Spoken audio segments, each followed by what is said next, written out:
Yo, salut les gars. J'ai le seum, j'ai le blues, j'ai le spleen même. J'ai acheté une merguez. Bon, c'est pas tant au niveau conception, parce que même si c'est pas parfait et tout ça, cette bécane, elle est pas si mal là. Mais alors, la galère qui m'arrive, c'est qu'en fait, au montage, ils ont tout. C'est pas collé les vis, mais ils les ont soudés. Regarde un peu le délire. Ah, moi, ça, la loctite rouge là-dessus. Alors, autant la loctite bleue qu'il y a sur le, tu vois, sur le grossillant, ça va, c'est de la tendre. Mais alors, la rouge, je sais pas si ça. C'est parce que ça fait longtemps qu'elle a été montée, cette bécane ou quoi. Mais alors, le truc, il a durci, c'est devenu de la colle, je t'explique pas, pour enlever les vis. Toutes les têtes de vis, une par une, tu les foires, tu peux rien démonter. Alors, moi, il y a une galère qui m'est arrivée. J'ai vidé un accu avec, hein. J'ai rechargé, j'ai tourné, j'ai fait 4 virages. La couronne, elle s'est desserrée au niveau de la petite vis. Alors, ce qui s'est passé, c'est que sur l'axe de transmission, là, il y a un petit plat où la vis, elle vient se loger dans le plat et tu serres. Et en fait, quand ils ont monté, ils n'ont pas bien mis en face. Du coup, la vis, elle est venue se mettre sur le diamètre de l'arbre seulement. Et en plus, ils ont mis du loctite, quoi, de la soudure carrément. Et alors, donc je vois ça au début, je dis ah bah tiens c'est de là que ça c'est rien, je vais revisser, impossible de bouger la vis ni de dévisser, le truc qui tournait là-dedans, je dis oh là là, j'ai réussi à dévisser un tout petit peu mais en forçant mais comme une bête.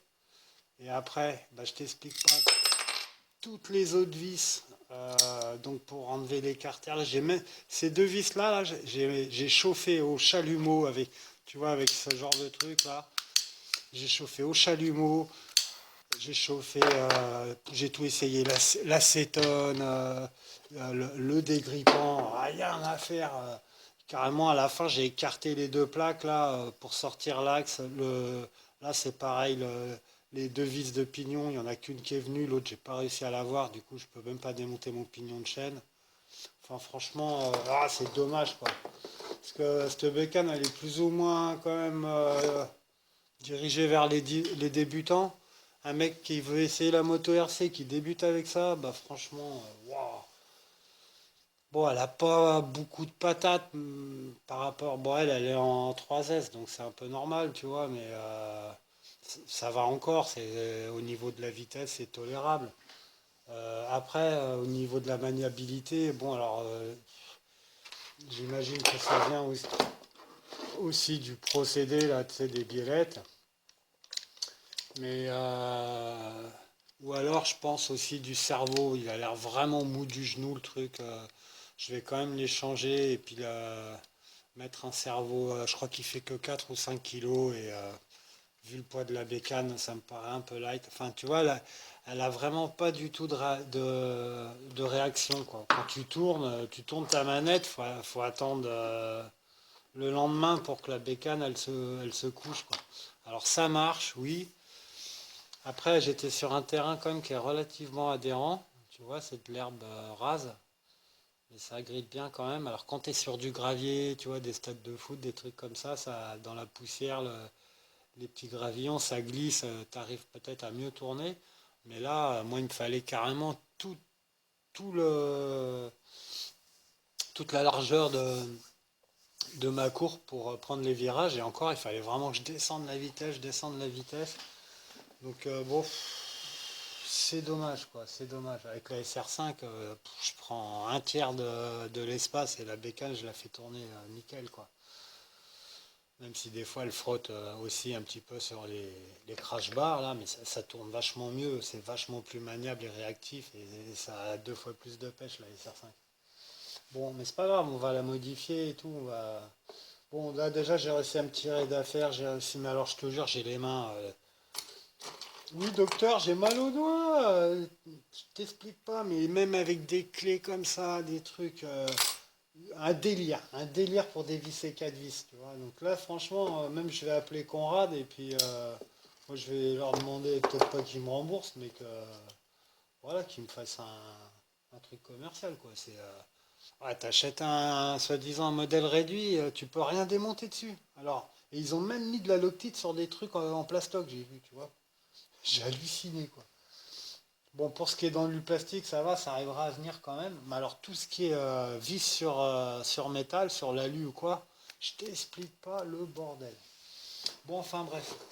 Donc, les gars, si vous achetez ce modèle, faites gaffe quand même, hein. Sachez à quoi vous attendre parce que là, t'es débutant, tu tombes là-dessus, première panne, le truc il finit dans un tiroir, terminé, il n'y a plus personne, quoi.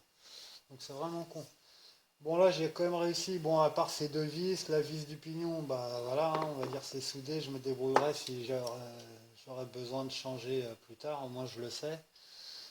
C'est con, si j'avais réussi à au moins en enlever une sur deux, j'aurais pu quand même démonter simplement, mais alors là c'est du délire, quoi. Toutes les vis, toutes les vis, toutes les vis, tu vois. Là on voit pas bien hein, à la caméra, mais tu verrais, tu vois, c'est Loctite. Alors ça a dû, je sais pas, pris l'humidité ou ça a été serré il y a des années, le truc il a durci, il a gonflé, j'en sais rien, mais il y a une galère quoi. C'est vraiment dommage parce que voilà, elle est pas si pérave que ça, cette bécane, mais elle demande à être réglée quoi. Bon allez, on passe le truc quand même. Alors un autre truc que j'ai remarqué, bon l'électronique, ouais, j'ai l'impression que c'est pas super super. Mais bon au niveau moteur ça peut aller quand même. Il y a eu ces coupures là, c'est pareil. Bon, je pense qu'avec le gyro, etc., la montée, le grip et tout, ça. Puis tu vois, la chaîne, elle était pas encore. Elle était peut-être un peu tendue aussi. Donc ça a peut-être forcé sur le SC, puis il s'est mis en sécurité. Enfin, je sais pas. En même temps, bon, la batterie, elle était pas si naze que ça. Enfin, bizarre, bizarre. Cette électronique là-dessus, à pas cher. Je crois que bon, bah, si. Je vais voir, mais je vais peut-être changer l'électronique, quoi. C'est quoi dire. Enfin, au moins le cerveau, déjà, je vais faire un test avec un cerveau un peu plus balèze, voir si elle est plus réactive. Et sinon, je me suis aperçu aussi, tu vois, au niveau de l'angle, qu'elle avait vraiment, elle avait beaucoup moins d'angle. Alors déjà, vu que le fait que la fourche, elle se déporte comme ça, elle n'est pas sur un axe. Alors c'est peut-être bien pour la tenir, parce qu'on sent qu'elle est plus équilibrée que l'autre. Mais par contre, ouais, rayon de braquage, c'est catastrophique, quoi. Donc ça, c'est faut vraiment avoir des grands terrains de foot, des trucs comme ça, tu vois, parce que si t'es, par exemple, t'as juste un chemin en face de chez toi en terre et tout, puis faut que tu fasses des demi-tours juste sur la largeur d'une route, bah franchement, c'est galère. Ou alors, faut une route à deux voies, enfin bon, tu vois, faut une route super large, quoi. Sinon, c'est pas super. Donc on va essayer de modifier ça pour qu'elle soit quand même maniable et tout. Moi, le but, c'est d'arriver à la faire tourner dans le petit, le petit terrain bosselé en bas, là, la petite piste. Bah, si t'es pas allé voir déjà que tu connais pas, tu peux aller regarder sur les playlists en fin de vidéo de la SR5, tu verras, ça tourne quand même pas mal, quoi. Mon record, c'est 12 tours sans faire tomber la brelle. Et c'est que des virages, des bosses et tout, avec des virages vraiment serrés. Donc, il va falloir régler ça, quoi. Bon, donc ouais, par rapport à cet angle-là, alors on peut peut-être gratter un petit peu, tu vois. Je regardais par rapport à la SR5, elle tourne un petit peu plus quand même. Donc quand on... Là, tu vas sûrement pas voir, mais tu vois à l'intérieur là, en fait, tu as un pépion tout au fond, et ça fait une butée, c'est-à-dire que à peu près à ce niveau-là, tu vois, sur les grosses clavettes qu'il y a là, quand ça s'articule, ça vient taper sur le pépion. Donc ce que je vais faire, je vais démonter, si je peux, si j'ai pas des vis soudées encore. Et puis la largeur du pépion, enfin appelle ça comme tu veux, tu vois, il y a une petite excroissance qui sort au milieu et les trucs ils viennent se taper dessus. Donc je vais le diminuer un petit peu de 1 mm de chaque côté. Et puis après, s'il faudra revenir en arrière, que ça va pas ou quoi, il y aura moyen de repercer là avec un petit taraudage et une vis et, de chaque côté, comme ça ça fera une butée réglable. Bon, faut que je fasse une correction aussi parce que dans l'autre vidéo là d'unboxing, j'ai lu la notice, j'ai répété connement, puis après j'ai vérifié et en fait non, les bouchons là de la fourche, ils sont pas réglables. C'est des bouchons pareils, tu dévisses et t'as ton ressort, boing, qui ressort. Donc ton ressort qui ressort, elle est bonne. Bon. Et donc j'ai mesuré, c'est du 0,8 hein, en termes de diamètre de spire. Et puis c'est du 11. Donc moi les ressorts là que j'avais achetés pour la SR5, il m'en reste. Donc je vais pouvoir changer un petit peu la dureté. Je vais essayer de l'assouplir encore. Et puis là en fait, quand tu mets le bouchon, si tu veux, le ressort il sort d'au moins 2 cm. Et tu viens tarer le ressort et après tu visses. Et donc si tu veux la fourche là, tu vois, elle est tout le temps en contrainte quoi. Elle est même au bout en bout de course, tu sens que ça tape là, tu vois, il y a quand même, il faut vraiment exercer une force assez balèze pour la comprimer. Donc moi, ce que je vais faire dans un premier temps, je vais sûrement, je vais garder les mêmes ressorts, mais je vais les réduire un petit peu en longueur, de manière à ce que quand je vienne fermer le bouchon, on ne soit pas en contrainte, qu'on soit vraiment au début de la compression du ressort, pour que rien qu'avec comme sur l'autre moto, hein, je fais exactement comme sur une vraie moto, je fais le même réglage. C'est-à-dire que quand le modèle il va être posé sur ses roues, là tu vois on est tendu à fond, il faudra qu'il vienne se comprimer voilà, à peu près comme ça d'1 centimètre. Donc, et après bien sûr il reprendra la même dureté, dès qu'on va appuyer il sera de plus en plus dur. Mais c'est pour avoir justement pour avoir une bonne garde au sol, pour que permettre à la roue de plonger dans les creux et tout ça, que plutôt de rebondir tout le temps. Donc ça va être pas mal. Sinon, qu'est-ce que je vais modifier? Bah écoute, tu vois, un peu tout, hein, là, j'ai retendu, j'ai remis aussi je te rapproche, l'équilibreur, la ressort, tu vois, j'ai recomprimé les ressorts pour que ça soit, c'est pratiquement au maximum, hein, pour que ça soit plus dur et plus réactif. Donc ça l'a fait un peu, mais c'est franchement pas parlant, hein, ça y a joué un petit peu, mais il en manque quoi. Et sinon, ce que j'ai fait aussi, c'est qu'en fait, le cerveau, il avait vachement de débattement, plus que ce qu'il n'en fallait. Et au niveau de l'axe qui tient donc la tringlerie de direction, la vis, elle était complètement au bout du palonnier. Donc là, je l'ai rapproché de 2 trous. Ça fait à peu près 5 mm.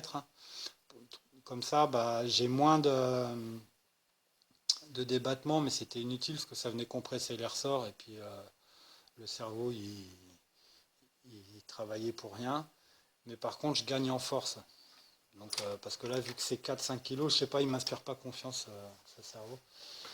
Donc on va voir, là, je vais mettre un MG 996R, ça avec les pignons métal, là. Ils sont pas trop chers, et puis ils ont une bonne rapidité, ils ont voilà, une bonne répartie, on va dire.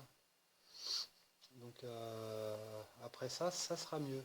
Et puis encore une petite modif, c'est au niveau de l'amortisseur arrière. Je vais faire comme sur l'autre, je vais faire une butée plastique. Parce que j'ai l'impression que quand on arrive vraiment en bout de course, et ben le piston de l'amortisseur, là, il vient taper. Il vient taper dans le fond. Bah ouais, même si c'est pas sa mère. Oh pardon. Tape dans le fond qui disait. Bon, ouais, c'est un peu tard, je suis désolé. Puis j'ai le seum avec cette histoire. Bon, voilà. Sinon, tu vois, le fait que ça soit démonté, j'ai un peu réglé la roue libre. Donc la chaîne, elle était un peu trop tendue, tu vois. Là, elle est bien, elle est un petit peu détendue, c'est pas mal. Et on a une roue libre qui est acceptable, on va dire, c'est pas mal. Après, sur ce modèle, c'est normal qu'on ait moins de roue libre que sur la SR5. Parce que si tu regardes bien, on a une grande couronne et un tout petit pignon moteur. Et c'est vrai que quand tu as des rapports de réduction comme ça, assez balèze, tu vois, un petit pignon sur une très grande couronne, quand tu es en frein moteur, la grande couronne, du coup, tu vois, elle force vachement plus pour faire tourner le moteur. Alors que si tu as une couronne, par exemple, qui est pareille, mais que tu as un pignon qui est plus gros, tu auras vachement moins de frein moteur, quoi, tu auras plus de roue libre. Mais bon, Franchement, c'est quand même bon. Voilà, ça c'est juste une petite subtilité. Bon, bah voilà, je remonte la merguez. Avant de remonter, je vais faire tout ça. Et puis, on fait un petit essai dans pas long. À tout de suite.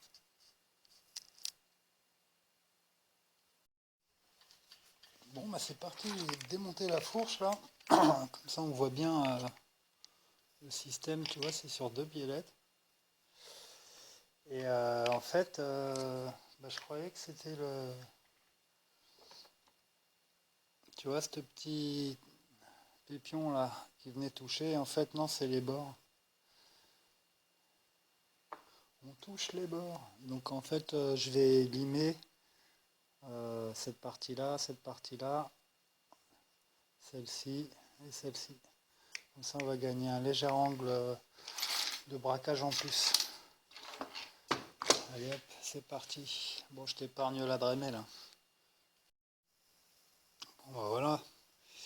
On refait les ajustements. Tu vois, il met ici, là.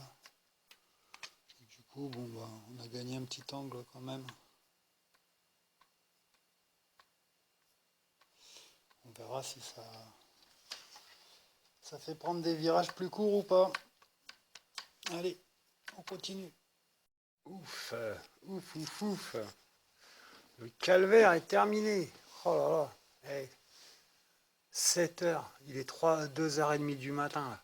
Je suis un peu fracassé, j'avoue. Mais ouais, voilà, c'est remonté. Oh là là, la galère, c'est vis. Donc j'ai essayé de démonter un maximum de vis que je pouvais. Bon bah les deux d'en bas, là de l'autre côté, celle-ci, j'ai pas pu. Enfin, j'ai réussi à remonter quand même. Tout ça pour une couronne dévissée, 7 heures de taf. Waouh. Bon, enfin, pas que.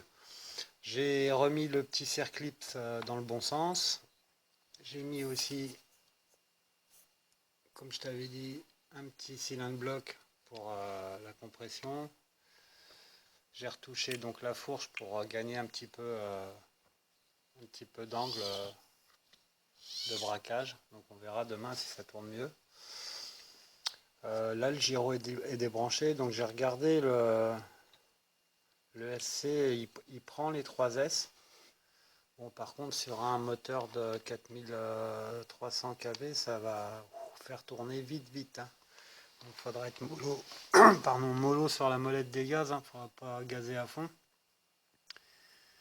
Mais par contre, donc le problème, si on la monte en 3S, c'est le gyroscope qui va carrément fumer sur place. Donc là, ce que je vais faire, je vais brancher un accu de S, l'allumer, mesurer la tension de sortie. Et puis je pense que ça doit marcher au 5 volts ou au 6 volts. Je vais voir. Je pense que ça doit être du 6 volts. Et parce qu'en 3S, ça serait bien, ça me permettrait peut-être de ne pas changer le cerveau, d'avoir un cerveau un petit peu plus rapide. Et donc ça serait pas mal. Donc je vais prendre une mesure de tension là en sortie de l'ESC qui alimente le gyroscope. Et puis je passerai en 3S, bah, je ferai un petit branchement, tu vois, je passerai par un U-Bec. Et puis comme ça, j'aurai 5 ou 6 volts selon le choix en sortie. Et comme ça, je cramerai pas mon gyro. Puis le gyro, c'est pareil, il m'a l'air un petit peu... il m'a l'air un petit peu, comment dire, déséquilibré, tu sais, il vibre vachement. Ça s'entend, ça de... Donc j'ai peut-être démonté la roue et essayer d'équilibrer un peu le gyroscope. Et sinon, au niveau des pneus, je te disais, c'est pas mal, mais comme tu peux voir, il n'y a pas de rainure en fait. Sur le flanc de pneu, tu as juste un épaulement là qu'on voit. Et normalement, tu en as un sur la SR5 par exemple, tu en as un deuxième. Et comme ça, la lèvre du pneu, elle rentre vraiment dans une rainure. Là, tu vois, il n'y a pas de... Il n'y a pas de rainure qui la tienne pour la force centrifuge. Et là, on voit déjà rien qu'en... Tu vois, le pneu s'est assoupli un petit peu. Donc il n'est pas aussi mou que la SR5, hein, il est toujours un peu plus rigide. Mais il faudra peut-être songer à les coller les pneus. Voilà, voilà. Bon. Sinon, une autre petite précision. Alors il y a un truc aussi... Ah, hier, je l'ai bien brancé dans le sens du poil quand j'ai ouvert le carton, mais là, je vais te dire, ce soir, c'est pas la même. Il y a un truc qu'on n'a pas aussi sur cette moto, c'est l'amortisseur de choc. Sur la SR5, toute la colonne de direction, elle est montée avec un ressort dans le châssis. Et quand tu appuies sur la roue, bah, ça fait un amortisseur comme ça, si tu veux, ça amortit les chocs frontaux. Et celle-là, elle l'a pas.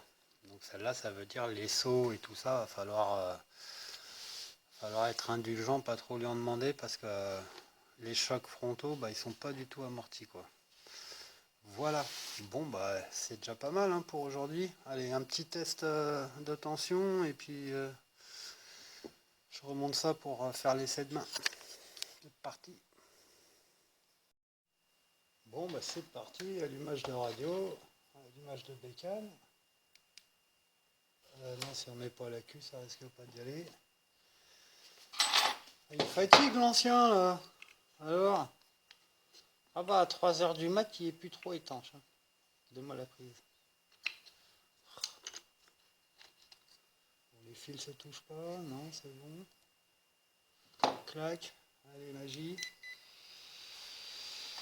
7 volts 8. 8 volts quoi. Ouais, en gros c'est la tension. Donc en fait c'est juste une sortie d'accu ça. Donc on est à 8 volts. Donc le gyro il encaisse 8 volts.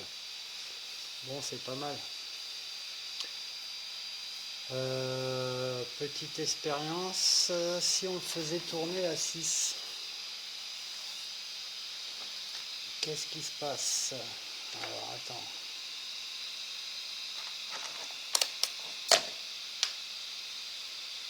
Hop. Tu vois, en passant par un bec comme ça, là, ce qui est pas mal, c'est qu'il y a une petite pine et tu peux choisir 5 ou 6 volts. Et ça prend le 6S, de 2 à 6S, donc ça va, on est large, 3 ampères. Donc je pense pas que le truc il dépasse 3 ampères. Donc on va regarder ça, bah, comme par hasard c'est pas la bonne prise. Input, non, il va falloir que je bricole un petit... Ouais, il va falloir que je bricole une petite rallonge. Ah, ça commence.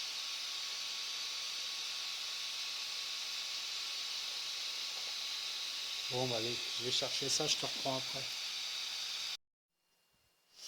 Bon, allez, c'est parti, on va faire le petit essai. Hop, tic.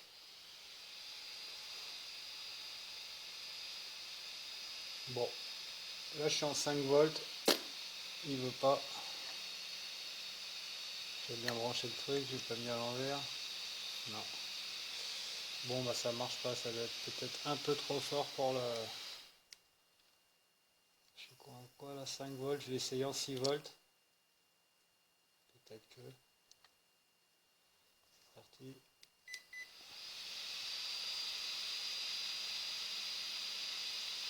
Ça marche pas non plus.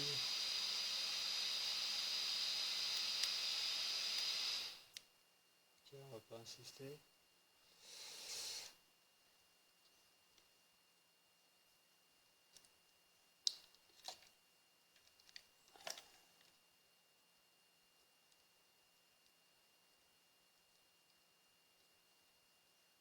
Bizarre ça.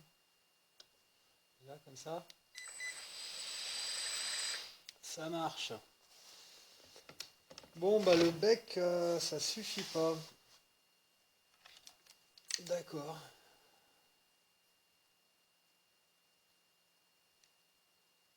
Ah ouais, merde.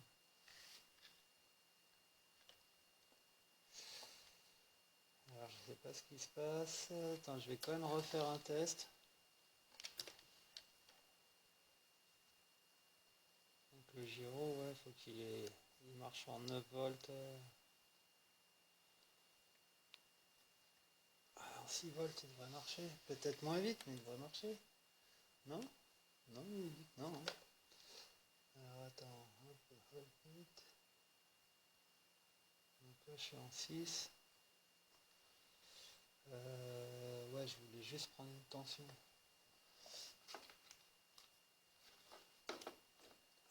On va voir si combien il sort. Normalement, il devrait sortir 6 volts. Mais ça se trouve, c'est trop just pour le. Je sais pas. Faudrait que je refasse un essai en 3S vraiment. Je vais quand même regarder là. Hop. Tac, ça tient ça. Ouais. Ouais, là, il sort 6 volts. Il me les sort les 6 volts. Alors pourquoi que tu veux pas marcher? Quand même chelou ça. Tac. Non. Je rentre dans mon bec, je sors en 6 volts. Et je rentre dans le bazar, normalement. Je l'avais pas bien rentré, ça se peut, hein. Attention. Petit excès de fatigue des fois là, faut voir, hein. Oui, ça marche. Voilà. Bon, je vais attendre un petit peu, voir si le gyroscope il monte.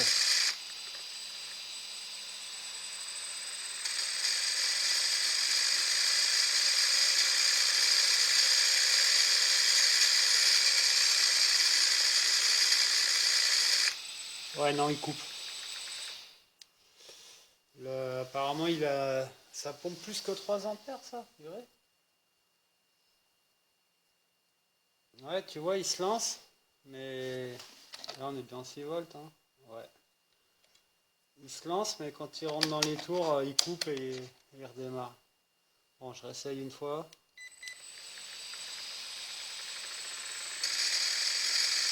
Tu vois le bruit, là? Ça se trouve, il frotte, j'ai l'impression qu'il frotte le gyro dans la roue, là. Ouais, tu vois. Bon, ça refait pareil, on ne veut pas tout éclater. Donc 6 volts, c'est un peu just, il a du mal à se lancer, le gyro. Ah ouais, puis le U-Bec, il est chaud. Il s'est mis en. Ouais, à mon avis, pour tourner vite, vu qu'il n'a pas sa tension de 7 volts, oh, quand même à 1 volt près, il doit tirer plus, quoi. Pour rattraper la tension et il monte l'intensité, du coup, heureusement qu'il y a une sécurité, sinon j'aurais cramé. Ouais, il est tout chaud en 2 secondes, le truc. Bon, bah au moins on sait que ça marche pas. Bon, allez, j'arrête pour aujourd'hui. Pour l'instant, 2S, ça va le faire pour les essais demain. On se voit demain pour les essais. Je vais me coucher, je suis crevé. Ciao, bye. Merci si t'es encore là. Parce que franchement, faut s'accrocher avec 2 tirs. 3 heures du mat, mamaï. Yo les gars, on est le lendemain de bonne heure et de bonne humeur. Bon, alors, on va reprendre le chantier, on l'a laissé hier. Là, j'ai fait un petit montage.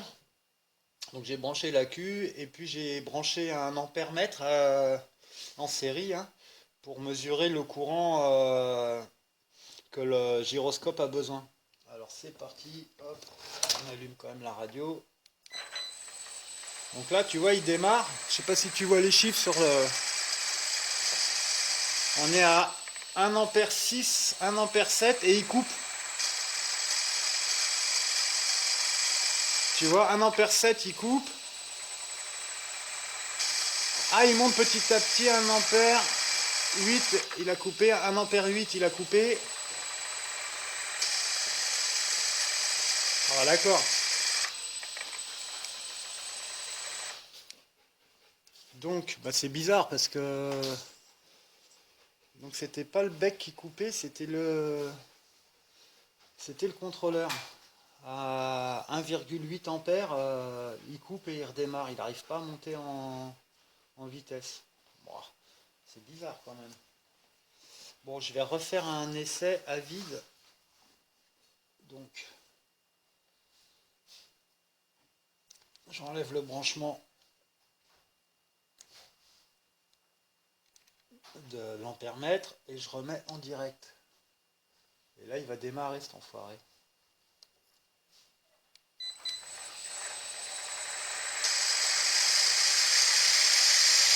Exactement. Bon, là il y a un loup. Euh, le seul fait de brancher l'ampèremètre, pourtant lui il te met 10 ampères, il encaisse 10 ampères l'ampèremètre. Ah, là il y a un truc que je comprends pas là. Là je comprends pas. Bon, je réfléchis, à tout de suite. Bon bah moi ça y est, ma réclamation elle est partie chez Conrad. Là ils sont en train de nous mettre la pilule, là c'est pas cool. Leur truc il a vraiment un défaut de série quoi. Donc bah, j'ai aussi envoyé des messages sur tous les commentaires des vidéos des potos, hein, chez RCCom 83, chez Tamiyakit, tous ceux que j'ai vus qui avaient acheté la moto en même temps que moi, quoi, cette période de juillet 2023. Donc voilà, je vais même faire un post, un short là, vite fait, pour essayer d'alerter un maximum de monde, puis d'avoir leur retour si eux aussi ils ont le même problème, parce que là franchement c'est abusé. Donc là, ce que je vais faire, par rapport à notre petit souci de coupure, et puis hier c'est pareil, on avait des coupures et tout. Donc moi j'ai l'impression que ça vient aussi ça vient du gyroscope. Parce que bon, un gyroscope, hein, c'est normal, ça fait du bruit, ça vibre un peu et tout quand on l'allume et quand il est en fonctionnement. Mais là, il y a vraiment un grattement et il y a une vibration qui est anormale. Donc ça veut dire que le... Et on entend aussi que l'axe à l'intérieur, il y a un truc qui est malsain, quoi. Ça se voit direct. Donc on va faire le comparatif parce que bon là tu vois bien, c'est exactement la même technologie, c'est les mêmes gyroscopes même j'ai envie de te dire qu'il y a à l'intérieur. Donc je vais allumer la SR5, on va écouter le bruit qu'elle fait quand elle se lance.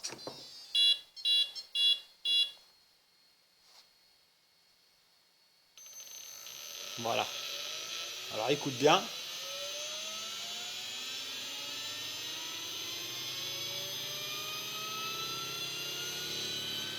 Donc on sent il y a une légère vibration, mais voilà. Le, le son il est continu.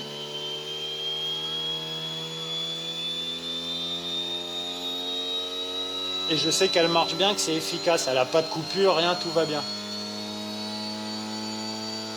Donc là, on va attendre que la plage elle soit maximum.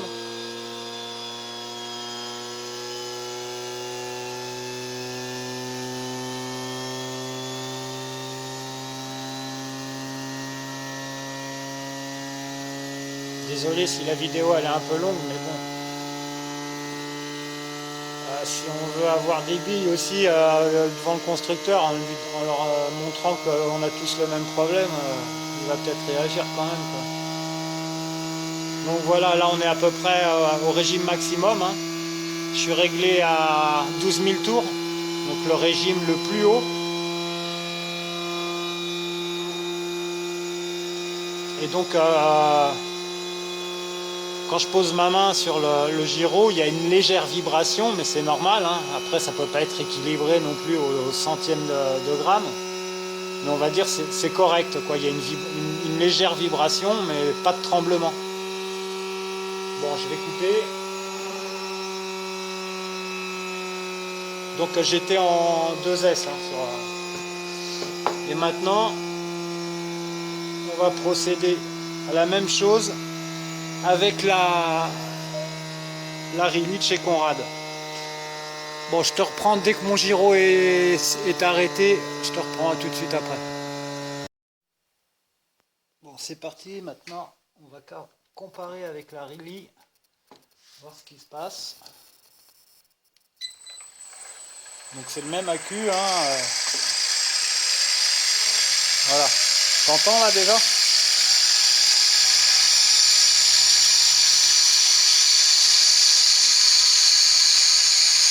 Il y a un bruit anormal.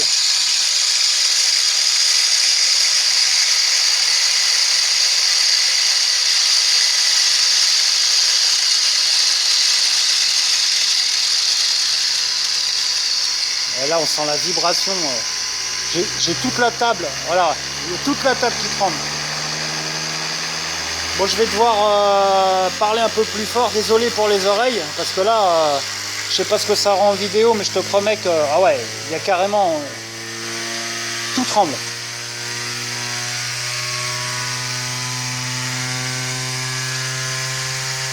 Ah, c'est du délire. Je sais pas comment je pourrais te montrer les vibrations, ça va être dur. Peut-être en collant un morceau de scotch.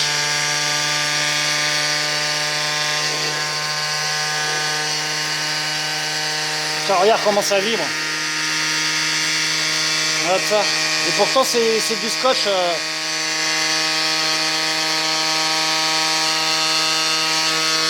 Ouais. Là on est au maximum. Ça me fait des fourmis dans les doigts carrément.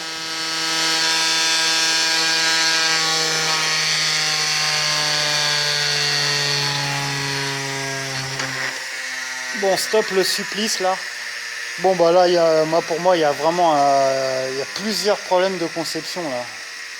Enfin, du moins au montage, hein, ça va pas du tout quoi.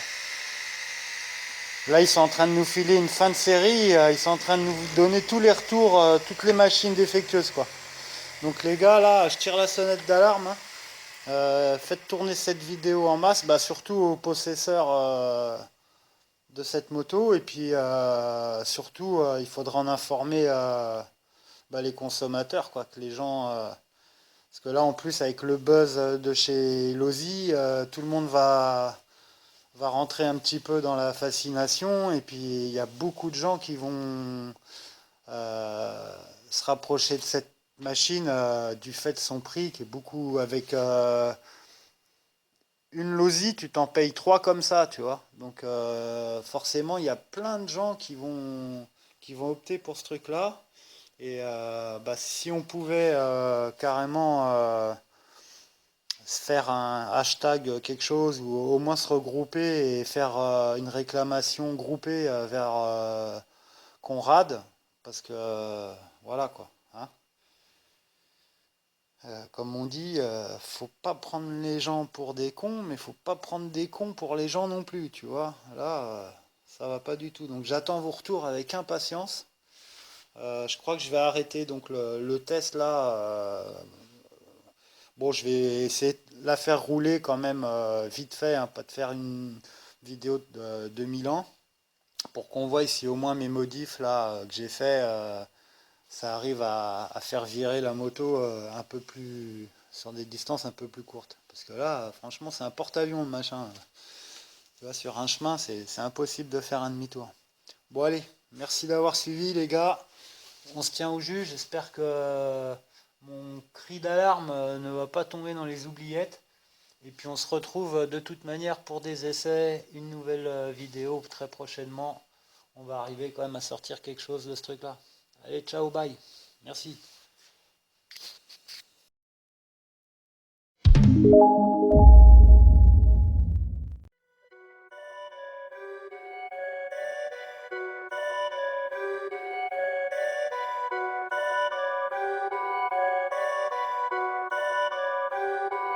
Perfect.